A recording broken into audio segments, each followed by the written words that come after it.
I'd like to call this meeting to order and acknowledge that we as the City of Winkler are situated on Treaty 1 land, the home of the Anishinaabe, the Cree, the Ojibwe, Dakota, and Dene peoples, and the homeland of the Métis Nation. We respect the treaties that have been made on these territories. We acknowledge that harms and mistakes have been made in the past.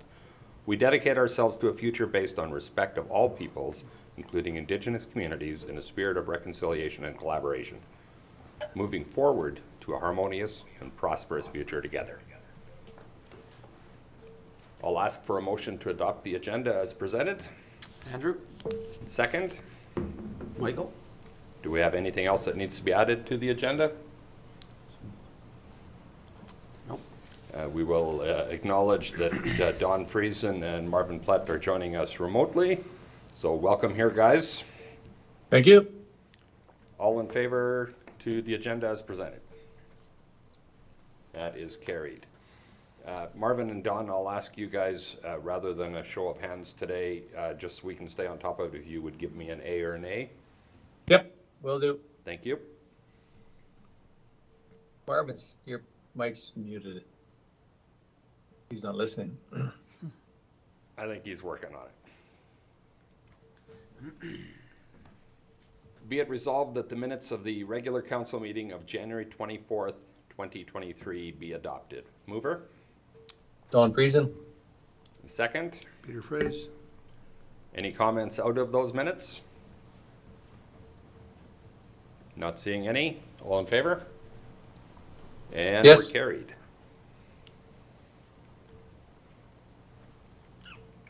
Moving into finance. Be it resolved that the accounts payable in the amount of $1,855,846.25, as approved by the Finance Committee, be approved for payment. Mover? Andrew? Second? Don Friesen. Is there anything there that needs to be pointed out, guys? The register is attached as always.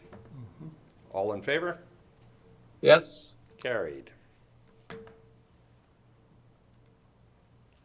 Be it resolved that the City of Winkler Council authorize Mayor Henry Siemens and City Manager Jody Penner to sign funding contribution agreements with GICB on behalf of the city for the Centennial Arena renovation project. Mover? Andrew? Second? Peter? Peter? Sorry. Thank you. Jody, is there anything that needs to be explained in this regard? No, they were just finalizing the contribution agreement.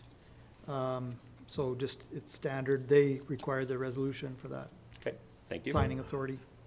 Any questions from council? All in favor? Yes. And that is carried. Be it resolved that the City of Winkler agrees to pay $300,000 from the 2022 operating budget to the Winkler and District Health Care Board to purchase units in the ALG Professional Center. Mover? Andrew? Second? Don Friesen. Any questions or comments there? All in favor? All good. Yes. Carried.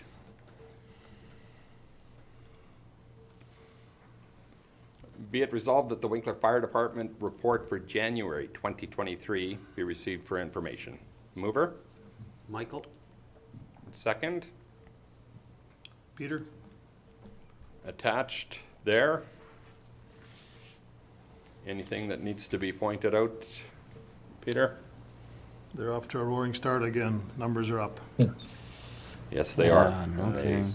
don't seem to change much, and obviously early February, a very significant event that we owe a thank you to the Morden service and Altona service as well for coming out and helping our guys get through it. Yep, the community came to help out as well with food Amazingly and, so. and shelter and so forth. Yep, So many good stories out of that. It's good to hear those. they were actually turning away food, right? Yep. Yep. One other good note to see in that report is that the fire department now has a chaplain. Yeah, I was wondering who that is. Part of the role there is for critical incident response and so on, for support for our firefighters. So this is very good to see that, for them to have that kind of support. I forget the name, Don, so. Okay, no, it's all good. I was just wondering. Yeah, I saw that. It was good. Exciting to see. Okay, All in favor? Yes. And we're carried. So police and fire then both have chaplains. That's right. Awesome. Excellent.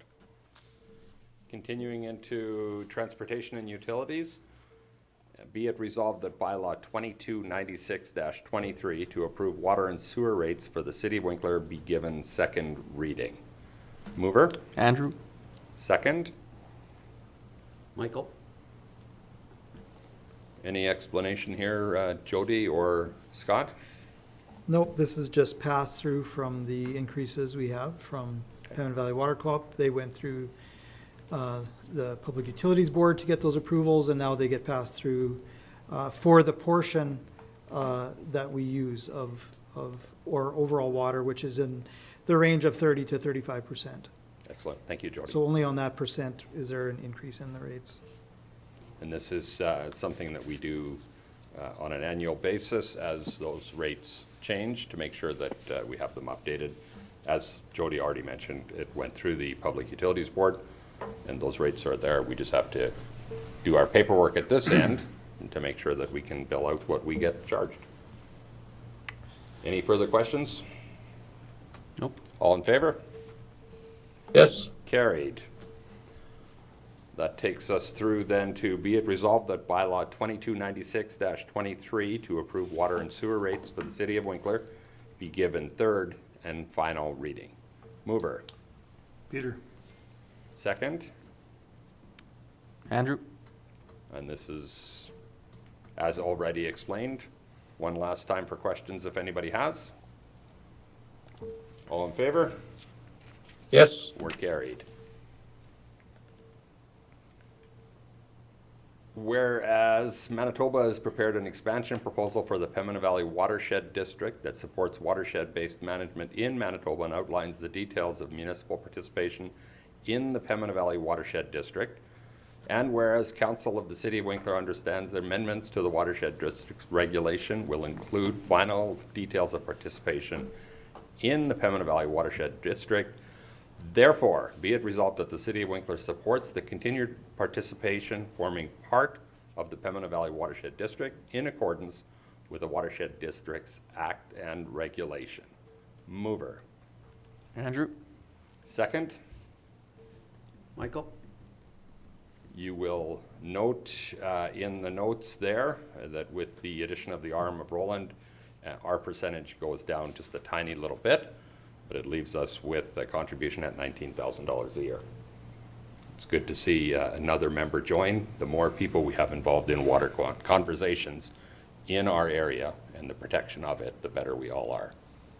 Yeah. Other comments? No, All sir. in favor? Yes. And that is carried.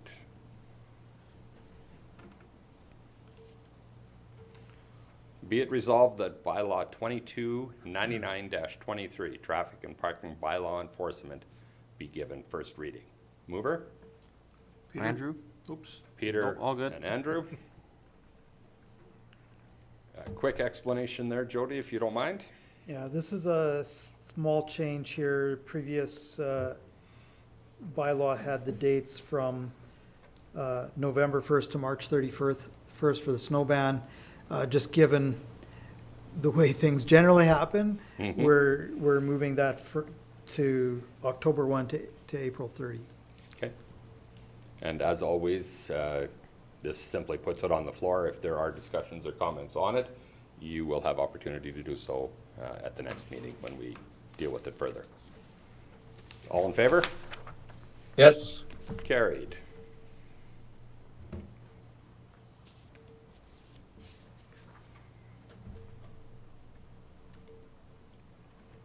Be it resolved that the following amendments be made to Schedule D of the Traffic and Parking Bylaw number 228322. Mover, Andrew? second. Michael. Don Friesen? Okay, Schedule D, I thought it said Schedule A on I there. think we just skipped one, so we can do the Okay. Schedule D first, Sorry, and then we'll okay. go back. my apologies. Thanks for catching that, Pete. Schedule D is I'll just quickly- mostly some stop signs there. I think you have that in And your we see notes, them in the right? notes, yeah. Okay. Yeah. All in favor? Yes. Carried. Taking then a step back to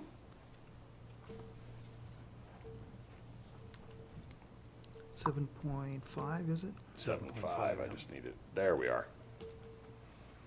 Be it resolved that the following amendments be made to Schedule A of the Traffic and Parking Bylaw number 228322. Mover. Andrew? Second. Peter? Just the Pine Ridge portion of this one, right? Um, Pine Ridge on Partridge? Roblin there by Yeah. Pine Ridge School, and then a couple other in Okay. some of the new developments in town. Yeah. I think that was on Kootenai, if I'm right. Yep. Yeah. In the new gardens development, or Gotcha. parks. Anything there that requires more thought or question? The stuff along Nope. Pine Ridge has gone through the planning committee Correct. and was, transportation, and was supported there, and so this is the formal change to the schedule. Okay, all in favor? Yes. That carries that.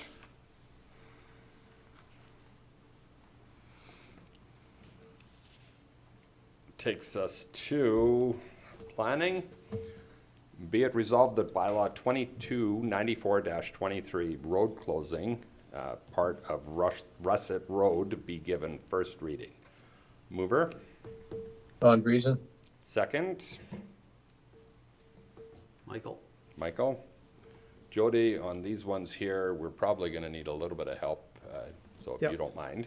So the Russet one and this next closure of public reserve are both related to our sale in the Clover Creek Industrial Development Okay.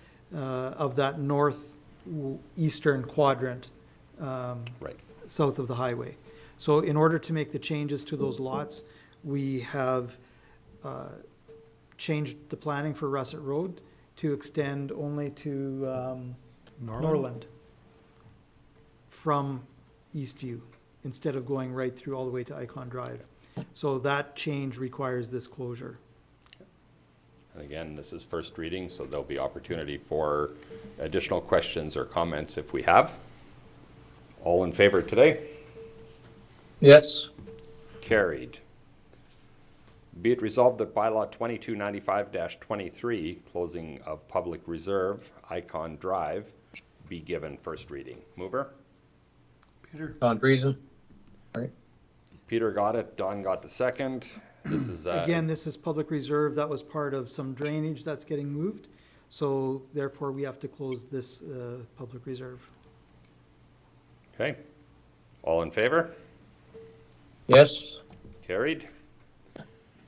Moving right along then, be it resolved that bylaw 2291-23, closing of public reserve, be given first reading. Mover, Michael? second. Don Friesen. Thank you. So this is a portion of James Road that was, had a narrow strip of public reserve that is no longer required for drainage or other reasons, and so there's no reason to keep that public reserve there. That's a small strip on James Road that's north of Roblin, correct? Is that Between Roblin and Kimberly. correct? And there is, It starts at Cargill, right? Used to?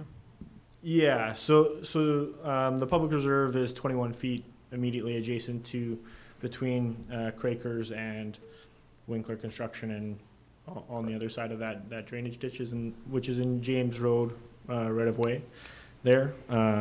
We've reviewed it. We've moved the drainage with Winkler Construction and Quakers' help last year or the year before.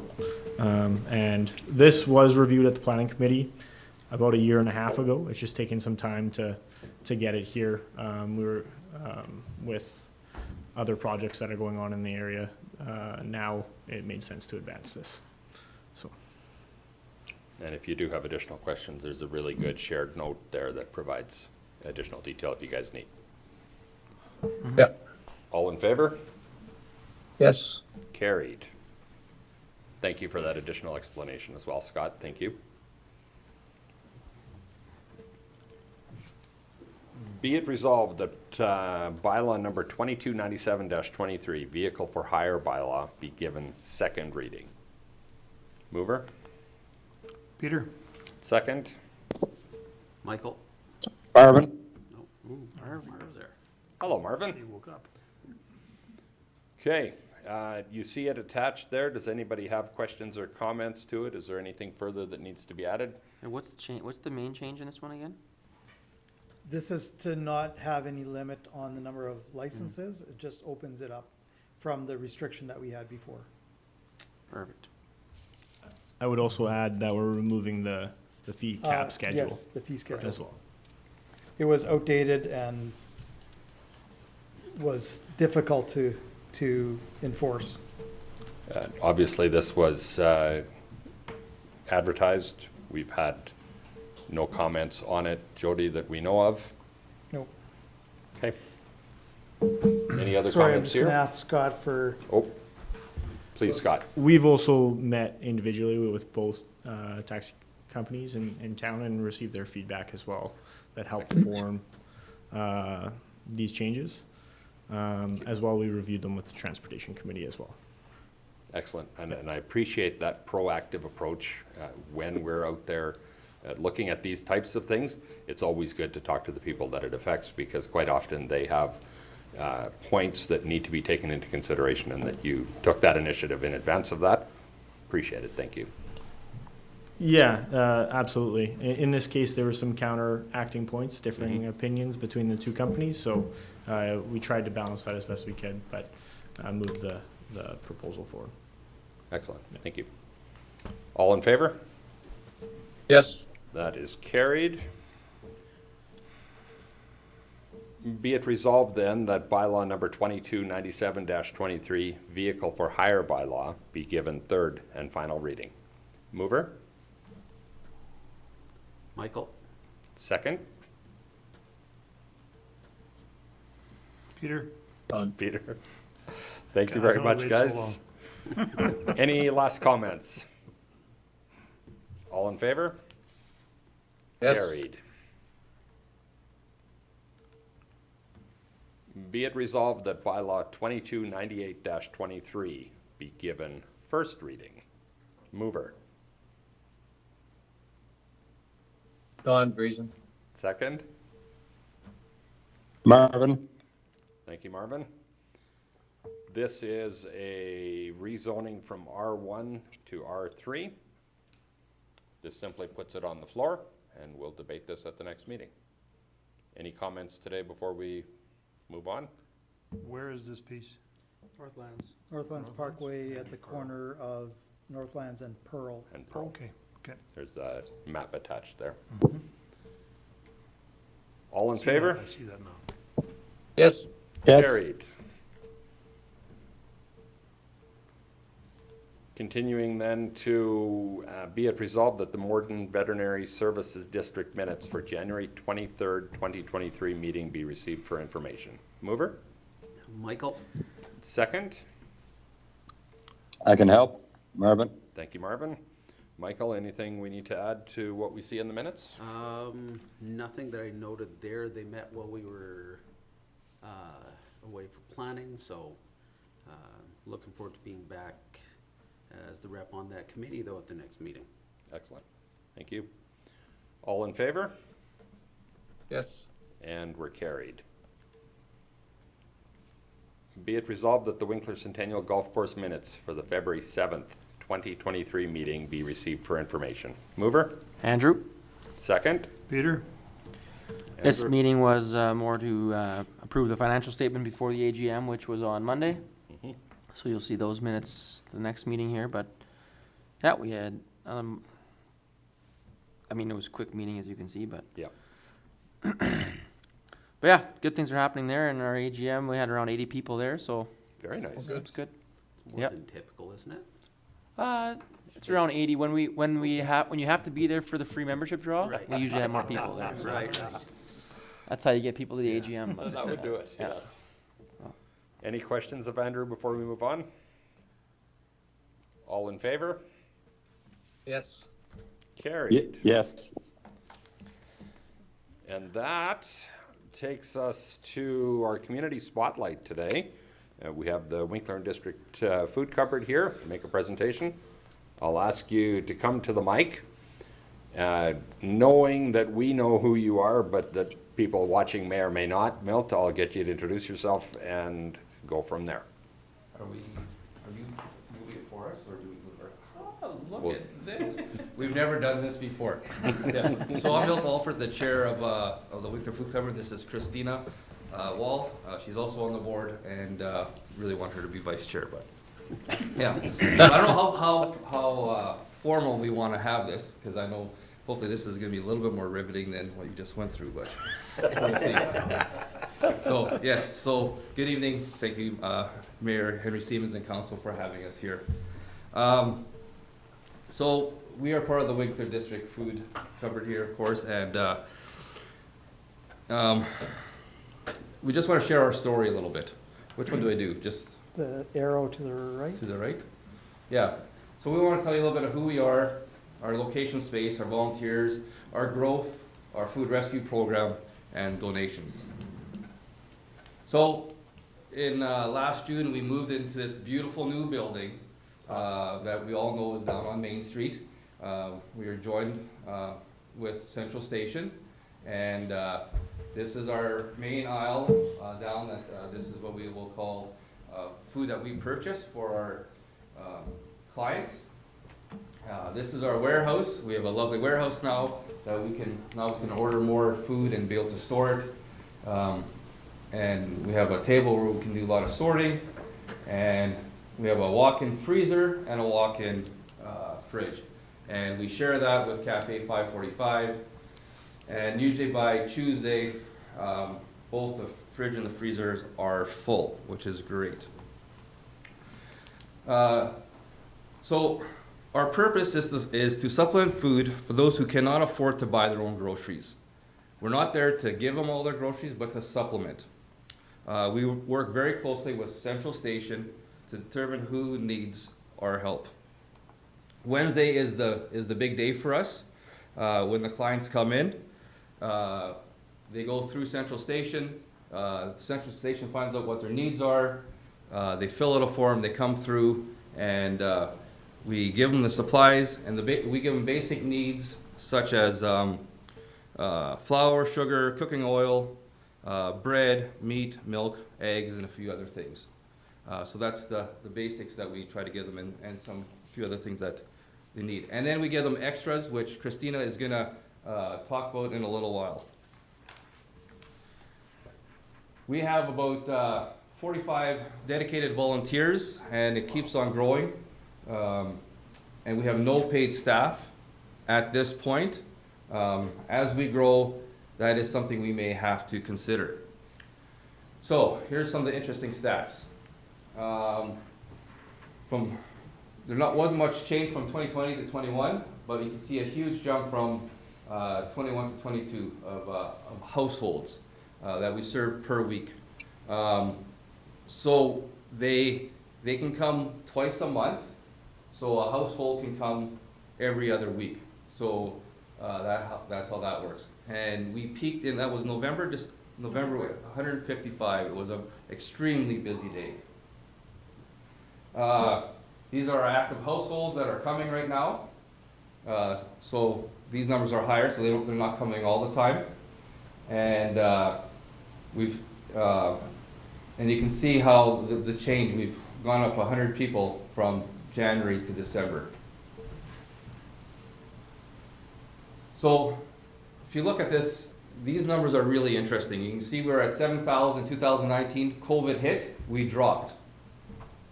We were one of the only food cupboard that dropped when COVID hit. We don't know why. We think maybe it was because of CERB. People had money now, and they could take care of themselves. And then the numbers kind of went back up, and then did we get hammered in 2022?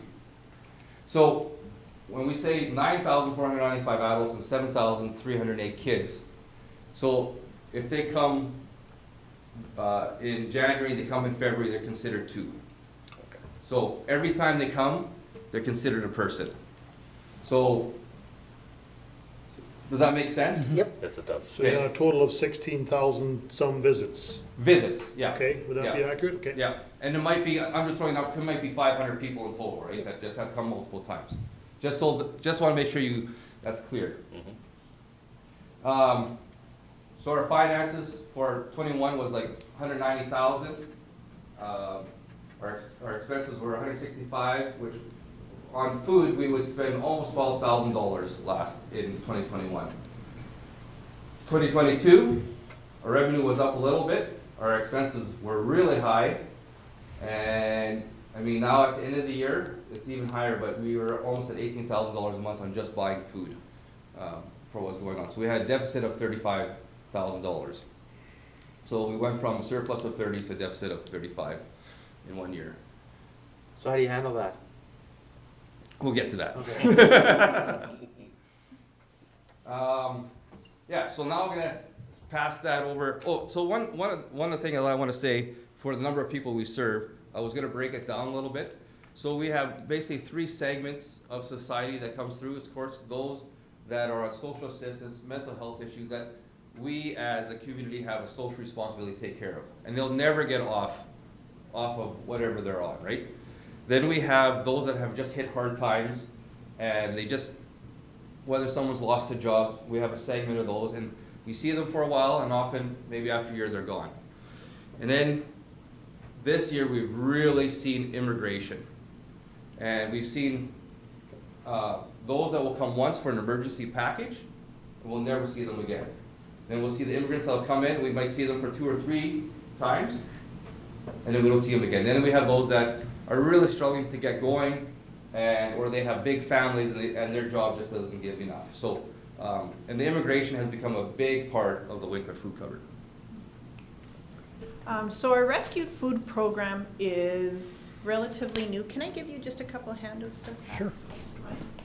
Thank you. Basically, rescued food is food that stores can't sell. So it's either past its best before date or it's damaged packaging. We started collecting rescued food back in February of 2020. It was actually Phyllis Croker, myself, and Karina Bickert that started collecting, and it started only with Winkler and Morden Co-op Monday afternoons once a week. Since then, it has really grown. I'm sure you're all aware, a lot of large retail stores are really focusing right now on reducing the amount of waste that they have, and have started working with Food Banks Canada and Second Harvest, which is a Canada-wide food rescue organization. And so through these partnerships, we now have been collecting from Walmart, Superstore, Shoppers, Co-op, Sunny Day sometimes has food for us, and we collect multiple times a week, usually 4 times a week. We have rescued food that is coming in. So it can be, as you see the amount of boxes coming in, sometimes it can be a bit overwhelming. We never know what's coming, but it has really helped us in terms of those extras that we are able to give families because our numbers have been going up, because costs of groceries have been going up. This has really helped supplement what we've been able to give to families. In terms of the rescued food, there's no real rules on it other than we cannot sell food that is rescued. So if we're having a supper and selling tickets, we wouldn't be using rescued food. If it's community meal where supper is free, rescued food can be used. So we have a team of volunteers that sort and inspect the food to make sure that it's safe to eat. If you look at the handout I gave you, there's a chart from Second Harvest. Those are the guidelines that we follow. And we want to make sure, so for example, on there you'll see dairy. It says, generally dairy is good for 2 weeks past its best before. So our volunteers will look at the date. They'll make sure, according to the date, that this can be given to a family and consumed within that 2 weeks. So we have a lot of fun sorting, but it's a big project that has come in. I was gonna ask about the expiry dates, but yeah, you've answered that. Yeah. You check the date and then you check the product as well. Yep, exactly. And so even for non-perishable goods, if the requirement is that they should be consumed within a year, we try to get it into homes within 6 months of the date so that people still have time to consume it before that time is up. Not that it can't be consumed, but it's a quick turnover, right? Like the purpose of rescued food isn't to hold on to it and store it, it's to have quick use and get it into homes and get it to people. The biggest challenge is when we get food donated, like through a food drive, a youth food drive, we have to go through every expiry date, because people will go to the back of their shelf, bring it out, and it's from 1999, you know, and we've had older than that, so. And that truck is a new purchase, because it was getting too overwhelming to put in back of cars and trucks, and so we were able to purchase this cargo van to bring all that stuff, the pellets, into our store for this. Yes. So this is an example, actually. One of the neat things about rescued food is it doesn't all stay just within the food cupboard. Some goes out on Wednesdays, but we partner with a lot of other organizations in the community. So Central Station will take rescued food. They'll use it for breakfast, for community meal. They provide breakfast and afternoon snack on Wednesdays for people who are coming into the food cupboard. And so what you see here, which looks fantastic, it's all rescued food. It's all still perfectly good to eat. We've also been partnering with Genesis House. They'll come and access rescued Flip over your food. paper, you'll see right. Oh, yes, yep, on the other side of that chart, there's a list. So the stores the food comes in and then where it goes. So Central Station, Genesis House, both high schools and 5 of the elementary schools, the school liaisons will come and access rescued food for breakfast programs, lunch programs, sometimes even just new families that the home liaisons are working with. They're able to help them out with a little bit extra here and there. Gateway Resources will access the food, emergency hampers if somebody needs an emergency hamper between that 2 weeks when they're able to access the food cupboard. And then as well, Many Hands, which is the food bank in Morden, Carmen's Food Bank, Altona's Food Bank, and do we have a picture of Sandy Bay? Oh yes, Sandy Bay Ministries. So this is an example of extra food. A lot of it was bread that we had in the freezer that we couldn't give out or didn't have a need for, and so they picked it up, and that just kind of shows you the excess That was over is out Christmas there. because all the schools were closed. Yeah. And a lot of these organizations couldn't take food. Many Hands and Morden was closed, and we were able to load them up, and apparently things are not good in Sandy Bay, so we're glad we helped them out. Whereabouts is Sandy Bay?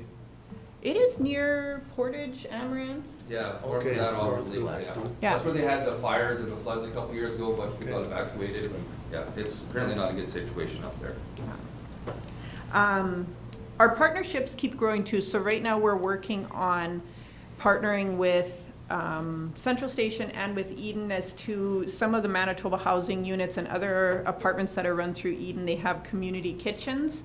And so this would be another thing that we're looking at. Do we want to stock those kitchens with rescued food, and is it another way to reach people that could benefit from this food? So we're always looking for different ways, different partnerships in the community that can benefit from this as well. And then I put, if any of you, I don't know if you've heard of Second Harvest, but I did add their website to the bottom. It is really interesting if you look at all of the work that they are doing. And then donations. We've had, this was one night from Road to Bethlehem. All those buckets were full of food. And so we had to sort through all that, go through all the dates. That was a lot of work, but it was a lot of food. I think we got 9,000 pounds of food through the Road to Bethlehem of those 3 days. And then the Thanks for Giving run, they always raise funds, cash funds for us every year. That was always been it's always been huge to have them. And then most of you are aware that we got a $100,000 grant this year. That saved our butt this year. Fair enough. And so with that grant, we can only use it on food. which is great. So we were then able to budget to go buy that cube van. Yeah, if we didn't have that, we would be going into our reserves. We always said we wanted to have a year and a half to 2 years worth of reserve in our bank account.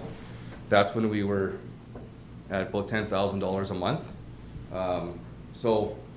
We do have a reserve for years like this, but we're thankful. The 100K probably won't be there next year. Of course, we have an incredibly generous community.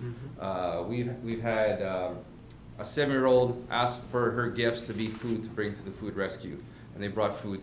So we're getting all those little donations coming into, and everything counts. The youth food drive. The youth in food- fall, it's amazing. The farm credit, the farm credit one gave us 30,000 pounds of food. So that was in October, I think, and we finally ran out in January of that food. So it's fantastic. But having said that, of course, we're not going to leave here without asking for something, right? I think we're looking forward to 2024, right?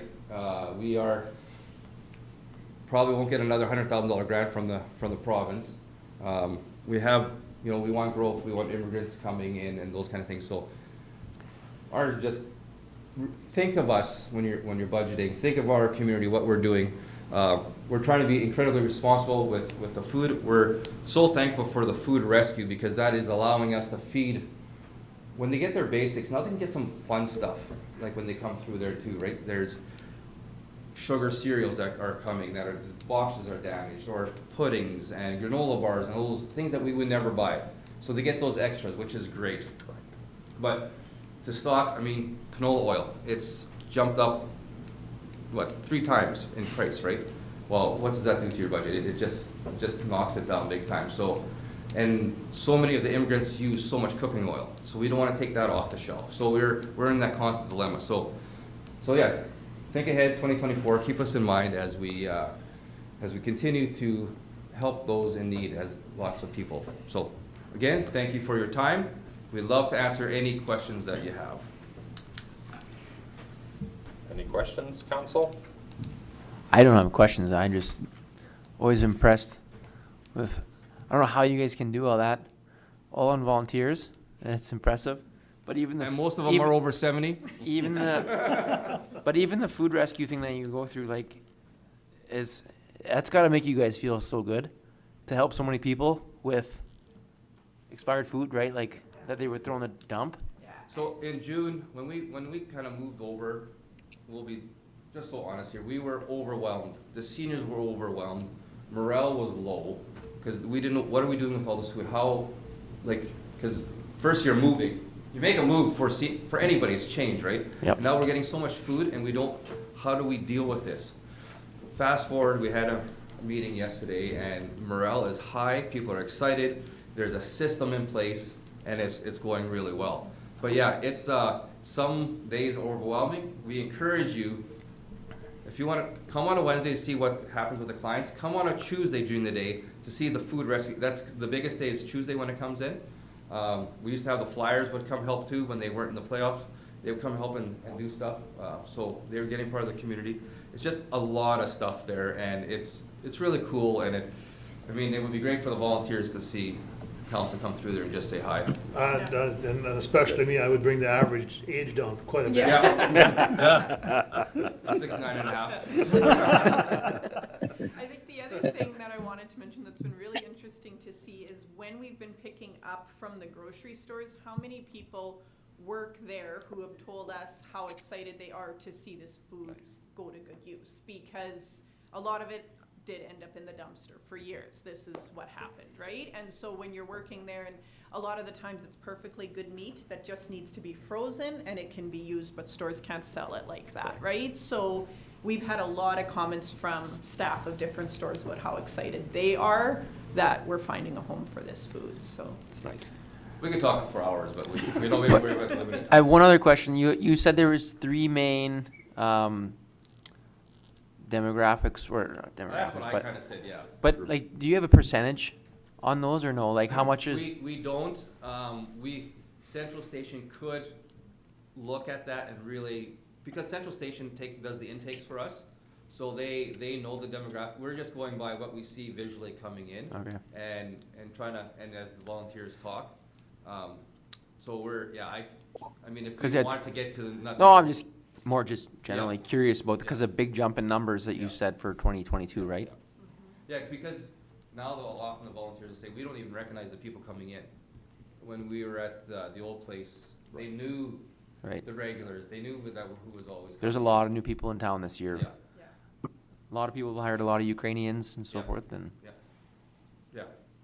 And from Superstore, we've been getting things, household items that we could give to the Ukraine families too, so it wasn't just food coming from Superstore. oh, okay. So that was a blessing. How many households would there be in Winkler? 5,000? 5,500-ish? 50, yep. Okay. So yeah, 643 active, that's over, whatever, 10, 12%? Well, we're going Winkler Food Winkler Winkler District. District. District. Food Okay, right. So our catchment area would be anybody who is within the Garden Valley School Division Okay, area. okay. So, Okay. just so you kind of have an idea. And as, in terms of active households, it would be anybody who has visited the food cupboard within 6 months. You're Okay. considered an active household. Still a very significant Yeah. number, and scary to see the growth in it in a short period of time, and inflation hasn't stopped, it's still there. It's very, very gratifying to see a group like yourselves step into that void and be there to support the community, as is obviously very much needed. It's great to see. It's great to see the partnership between Central Station and yourselves, and the partnerships that you've been able to develop now with other providers in other communities as this food rescue program has grown. How amazingly gratifying it is to keep it out of the garbage, keep it out of compost, and instead be able to share with our neighbors and to be able to do that. So thank you so very much for that. Thank you for coming here today and sharing a little bit about what you do. Without a doubt, I think all of us are going to show up in the not-too-distant future to see it more closely. And Yeah. I've been involved with Central Station sometime and Everybody saw seems the to go to setup. Central Station, because it's got the nice shiny kitchen and everything, but, yeah. We're not as shiny, but we're An just as amazingly, friendly. well, and the work as important as anything that happens in our community. So thank you very, very much. And Peter, we brought the average age down of the volunteers. We're down to 68 and a half. Yeah. Any Thank other thoughts from council? Oh, thank you for what you're Thank you. doing. Good job. Really appreciate it. Thank you for the Yeah, presentation. thank you, we as well. appreciate it. Thank you. Have a good evening. You bet. Drive safely, because it's bad out there. Oh, yeah. It does not look fun. Yeah. That brings us to questions from the media or public. See any? Anything there, Wendy? Nothing at all? I will ask for a motion to adjourn this meeting of council. Mover. Peter. Peter, second. Andrew. Andrew. Mar- All Marvin in can have favor? it. Marvin can have it. We're carried. Thank you very much.